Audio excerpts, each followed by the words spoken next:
এগুলোকে কে কি নামে ডাকেন? আমি এগুলোকে আদামুলকি বলি। ছোটবেলা আমি এই আদামুলকির কাছে দিয়েও যাইতাম না, আর এখন অমৃতের মতো লাগে। এখন আমি ভর্তা বানাচ্ছি, শুকনো মরিচের সাথে লবণ দিয়ে মেখে নিচ্ছি। তারপর এখানে রসুন দিয়ে দিচ্ছি, সরিষার তেল,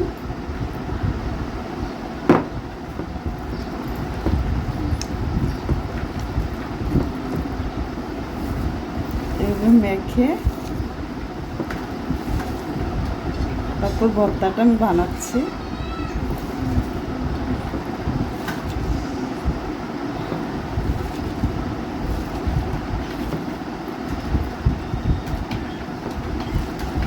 তৈরি হয়ে গেল আমার আদামুলকির ভর্তা।